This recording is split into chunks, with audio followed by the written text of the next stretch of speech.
Kapuso po kuya na makakuha po ng chance sa big ticket po kuya. Malakas din po siya kuya, matatag.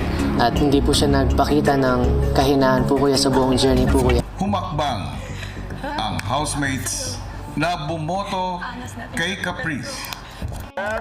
Si Caprice po kuya, dahil sa buong journey ko po dito kuya, nakita ko po kuya kung kano po siya kalakas po kuya sa lahat ng napapagdaanan po namin kuya. Siya lang po yung isa sa mga housemates na hindi po tumutupi kuya no matter how hard your hamon is po kuya. Naman ang bumoto kay Heath.